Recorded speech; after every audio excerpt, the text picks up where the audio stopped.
Le chemin qui mène au bonheur est à la fois parsemé de plaisir et de douleur. Et seule votre attitude déterminera votre capacité à aller ou pas jusqu'au bout. Citation tirée du livre À l'aube de la vie du jeune écrivain congolais Yves Maombi. Vous êtes, chers jeunes, sur le plateau de Avec Attitude et aujourd'hui, on a un invité spécial qui va nous faire l'honneur de partager avec nous beaucoup de connaissances et de savoir sur son livre À l'aube de la vie. Ce livre qui parle d'un nouveau sens qu'un jeune trouve à la vie, un guide de développement personnel et de motivation. Ce jeune auteur nous partagera son expérience personnelle et son désir de la recherche de ses rêves et dans la quête de ses objectifs. Bref, À l'aube de la vie, comme décrit l'auteur, est un livre qui nous permet de nous découvrir et de nous améliorer dans notre passage du rêve à l'objectif et de l'objectif à la réalisation. Retrouvez-nous après le générique. Votre présentatrice, Stéphanie Moïse.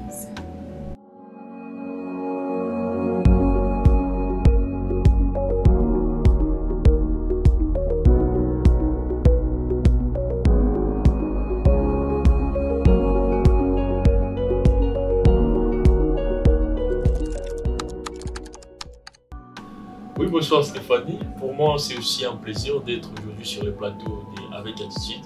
Je me rappelle encore quand tu me parlais de ça juste comme un projet, comme une idée. Et aujourd'hui, c'est déjà une réalisation. Je trouve que c'est quand même quelque chose de bien, d'encourageant et qui cadre avec même l'idée de À l'aube de la vie. Pour ceux qui ne me connaissent pas, je suis Yves Maombi Mourabazi, étudiant congolais ici à Moscou. À part mes études, je suis un passionné de la littérature, je lis et j'écris, mais aussi je suis passionné par la science. Mon domaine de recherche, ce sont les matériaux polymères, mais aussi l'économie circulaire et le développement durable. Voilà ce que je peux dire comme présentation. Je pense que ça en fait beaucoup pour un jeune, quoi. Donc Yves, comme je dis, c'est un plaisir pour nous d'être avec vous, avec toi sur le plateau de Attitude. Et avant de commencer à parler du livre, raison pour laquelle tu es avec nous, on aimerait savoir, puisque tu as dit que tu étais passionné par la science, que tu es passionné par la science jusqu'à présent, que tu fais des études dans ce domaine précis, qu'est-ce qui t'a poussé à l'écriture? Parce que jeune, on se dit que la science et l'écriture, la science et la littérature, c'est deux choses différentes. Donc, pourquoi en fait tu as une passion pour la science et tu as aussi une passion pour l'écriture? Donc, qu'est-ce qui t'a poussé à l'écriture? Cette question est vraiment intéressante parce qu'on sait tous que dans notre monde, quand on fait allusion à la science, on se dit que la personne sera plus intéressée par la littérature. Mais je pense que les gens se trompent parce que dans l'ancien temps, les grands scientifiques faisaient aussi des grands écrivains. Je vais donner l'exemple de Blaise Pascal, qui on le connaît comme un grand mathématicien, mais il a écrit des pensées. On peut passer aussi à René Descartes, qui est connu comme un grand mathématicien, mais je connais le discours de la méthode, c'est l'un des livres les plus lus de tous les temps. Donc rien n'empêche l'autre, je pense que c'est le cerveau qui travaille et que dès que les travaux fonctionnent très bien, on peut tout faire sans problème. Donc rien n'empêche l'autre parce que c'est la philosophie. La philosophie, c'est juste l'amour de la sagesse, l'amour du savoir. Donc quand on sait, on sait. Voilà. Non, en fait, je t'ai posé cette question, c'est parce qu'il y a beaucoup de jeunes de nos jours qui pensent que s'ils aiment la science, s'ils aiment les chiffres et les mathématiques, ils ne peuvent pas aimer la littérature en même temps. Donc, à vous les jeunes qui nous regardent, vous pouvez à la fois aimer la littérature, les lettres et aimer aussi les sciences, comme nous montre Yves avec son exemple. D'accord, j'ai aimé la réponse et ce que j'ai voulu savoir en lisant À l'aube de la vie, tu as parlé de accomplissement et satisfaction à la fin du livre. Mais en fait, la vraie question, c'est quand tu t'es dit que voilà, j'ai fini le livre, la boucle est bouclée, il n'y a pas de chemin de retour, je publie mon livre et tout. Quel autre sentiment que tu as eu après la publication de ce livre? Après que tu t'es dit, voilà, j'ai fini mon livre et je le publie. Oui, bien sûr, il y a d'abord un sentiment de fierté, un sentiment de satisfaction parce que au départ c'est un projet, au départ c'est un rêve. Et quand on sort d'un projet à un produit, on est satisfait, c'est ce que tout le monde veut. Mais après, on ne se va pas quand même trop se porter la tête, se lever les épaules parce que c'est juste un pas. Il faut penser à l'avenir, il faut penser au suivant. Donc, c'est juste une célébration peut-être de courte durée, mais tout en restant focalisé vers les prochains, vers ce que l'avenir aussi nous réserve. Exactement, exactement. Donc, et pourquoi donc ce titre? Un titre aussi énigmatique et mystérieux. Parce que quand tu m'as envoyé le livre pour la première fois, j'ai regardé le titre et je m'étais dit, à l'aube de la vie. Mais qu'est-ce qu'il y a à l'aube de la vie? Donc, à l'aube de la vie, c'est le commencement de la vie. Qu'est-ce qu'il y a au commencement de la vie? Pourquoi tu as fait choix de ce titre? Et quel est le message caché derrière le titre, à l'aube de la vie? Tu sais, je suis comme tous les autres jeunes. Quand on arrive à un âge où on commence à penser à sa vie, on se demande, bon voilà, je suis vivant, mais pourquoi est-ce que je suis vivant? Qu'est-ce que je suis censé faire de la vie que j'ai? Alors, on commence à se poser la question, faut-il que je vive comme tout le monde, juste naître, grandir, manger, étudier, se marier, avoir des enfants et mourir? Quoi, vivre une vie ordinaire, quoi. Voilà, une vie ordinaire. Ouais. Après, on commence à se poser la question, mais on commence à avoir maintenant des idéaux dans sa vie. On commence à se dire, voilà, si moi je vis, c'est pour ceci. On a un objectif. Et pour moi, quand on a déjà des objectifs pour sa vie, quand on a déjà c'est pourquoi on est en train de vivre, c'est pourquoi on se réveille chaque matin, je considère que là, on commence sa vie. Et là, c'est maintenant, on est à l'aube de sa vie. Parce que c'est une métaphore qui compare la vie avec les jours. Parce que les jours commencent par l'aube. Et après, à l'aube, c'est quand on prie, on se réveille, on fait des exercices, on se prépare pour affronter la journée. Donc je considère que le contenu du livre permet à affronter sa vie. Donc c'est un livre qu'il faut lire à l'aube de sa vie. D'accord, et on attend aussi la fin de la vie, quoi. Oui, la fin de la vie est inévitable parce que l'événement qui est plus proche de la vie, c'est la mort. Mais on attend le prochain titre qui parle de la fin de la vie. Bon, espérons qu'il sera là.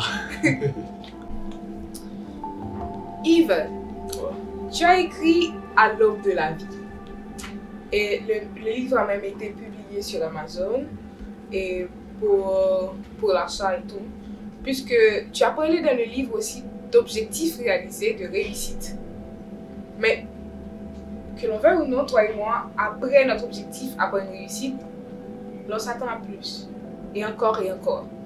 Donc si quelqu'un n'a pas eu le temps de lire ton livre et veut lire ton livre, mais te dit, avant que j'achète le livre, puisque tu fais le marketing, etc., et tu sais que la majorité des jeunes de nos jours ne lisent pas trop, mais ils te disent, je suis intéressée par ton livre, mais j'aimerais savoir de quoi ça parle exactement. Comment est-ce que tu peux nous résumer le livre de À l'aube de la vie en quelques minutes? Je sais que c'est un travail assez compliqué de résumer 90 pages en une minute, mais parle-nous en fait du livre À l'aube de la vie. Fais un résumé.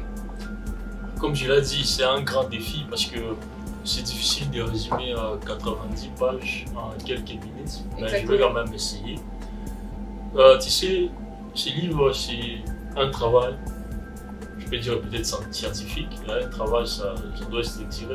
Donc, c'est un livre qui est tiré en parties et en chapitres. Donc, il y a deux parties. La première partie, c'est nommer la vie, les objectifs. La deuxième partie, c'est la vie est un combat. Donc, vous pouvez voir dans la première partie, je partage plus une expérience personnelle.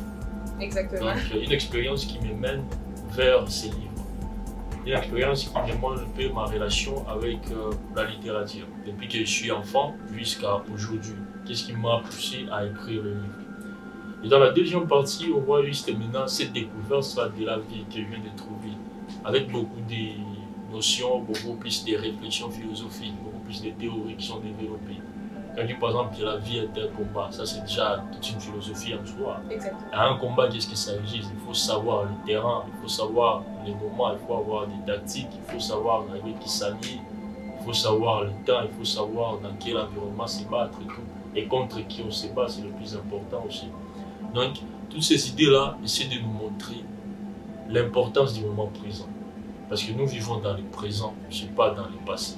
Exact. Et c'est le présent qui prépare l'avenir. Donc, il ne faut pas trop se focaliser sur ce qui va venir, il faut se focaliser sur ce qu'il y a. Après, on va aussi voir des notions comme par exemple le bien et le mal. Parce qu'il y a une règle d'or. Il ne faut pas faire à quelqu'un ce qu'on n'aimerait pas qu'on puisse faire à toi-même. Donc, toutes ces notions-là essaient de montrer que moi, je suis quelqu'un de croyant, de pratiquant. Il y a aussi des notions et même des passages bibliques que vous allez voir dans les livres. Sans oublier aussi des citations des auteurs que j'ai eu à lire, parce que je l'ai bien dit, pour être un bon écrivain, il faut être aussi un bon lecteur. Un grand lecteur. Exact. Donc, tout cela doivent entrer en compte. Et je dirais que je suis quelqu'un qui croit aussi au karma. Donc, les choix que nous posons, les choix que nous opérons ont des conséquences sur nous. Nous devons être capables d'assumer les conséquences de nos actes. Et le message serait peut-être de dire que voilà, la vie, elle est à nous, c'est notre responsabilité. Que chacun soit capable de s'approprier les paroles du fameux poème Invictus qui dit « Je suis le maître de mon destin, le capitaine de mon âme ». Donc, on est le seul maître à bord dans sa vie. Et si je peux ajouter un avis ou bien une opinion, j'allais ajouter le fait que je préfère la première partie. Pourquoi? Parce que quand on est une lectrice ou un lecteur, on essaie toujours de chercher une connexion entre l'auteur et le lecteur. Pourquoi? Puisque c'est la connexion qui va nous donner le goût à continuer le livre. Par exemple, quand je lis un livre, j'essaie toujours d'établir une connexion, soit avec une expérience personnelle, soit avec un passage qui m'a marqué, soit avec n'importe quoi. Et donc dans le livre À l'aube de la vie, dans la première partie, quand tu parlais de ton enfance, de ton amour pour l'écriture, pour la littérature, je me suis sentie dans le bain.